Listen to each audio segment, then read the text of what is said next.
Hello বন্ধুরা, আমি আজকে তোপসে মাছের ঝাল নিয়ে এসেছি। দেখুন, এখানে কিছু তোপসে মাছ আছে, তাতে হলুদ আর একটু লবণ দিয়ে রাখা। আর এখানে হচ্ছে কি পেঁয়াজ কুচো, এখানে টমেটো, লঙ্কা দুটো গোটা রেখেছি, রসুন থেঁতা, আর এখানে জিরে ধনে গুঁড়ো, লঙ্কার গুঁড়ো, হলুদের গুঁড়ো আর লবণ। আমার কড়াই বসিয়ে দিয়েছি। দেখুন, কড়াইতে তেল দিয়ে দিয়েছি। তেলও গরম হয়ে গেছে। আমি একটু লবণ একটু দিয়ে দিলাম। দিয়ে আমি আস্তে আস্তে করে মাছগুলো এক পিঠ এক করে ভালো করে ভাজবো। এক পিঠ আমার হয়ে গেছে। এবারে আমি আস্তে আস্তে করে এগুলো উল্টে দেব।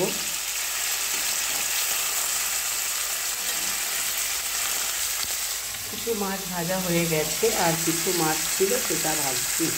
মাছগুলো আমার ভাজা হয়ে গেছে। আমার তেল গরম আছে। এই তেলে আমি রসুনটা দিয়ে দিলাম আর টমেটোটা দিয়ে দিলাম, দিয়ে ভালো করে কষছি। এরপর এতে পেঁয়াজ এবং লঙ্কাটা দিয়ে দিলাম, দিয়ে ভালো করে এটা ফ্রাই করছি। পেঁয়াজ টমেটোগুলো ভাজা হয়ে গেছে। এরপর আমি মশলা যে এটা করে রেখেছিলাম পেস্টটা, সেটা আমি দিয়ে দিলাম। এতে সমস্ত কিছু দেওয়া আছে, নুন দিয়ে আমি এটাকে মশলাটাকে ভালো পেঁয়াজের সাথে করছি। পেঁয়াজটা একটু বড়ো বড়ো দিয়েছি, কেননা এটা খেতে ভালো লাগবে।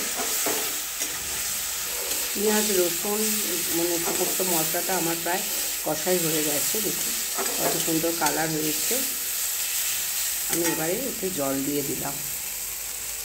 এটা গায়ে গায়ে হবে, আর আমি জল দেবো না। এবারে মশলাটাকে আমি একটু ভালো করে সিদ্ধ হতে দিচ্ছি। দেখুন আমার কত সুন্দর কালার হয়েছে ঝালটা। এবারে আমি মাছগুলো এতে দিয়ে অল্প একটু ফোটাবো। যেহেতু মাছগুলো ভালো করে ভাজা, আমি একটু ওলট পালট করে এটা দিয়ে।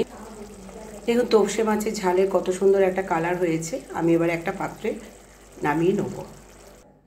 আমার তোপসে মাছের তেল ঝাল দেখুন হয়ে গেছে, আর রসা রসা। দেখুন কত সুন্দর লোভনীয় কালার হয়েছে। আপনারা এরকম বানিয়ে খান, খুবই ভালো লাগবে গরম ভাত দিয়ে। ঠিক আছে, চলে আসছি পরের ভিডিওতে। ধন্যবাদ।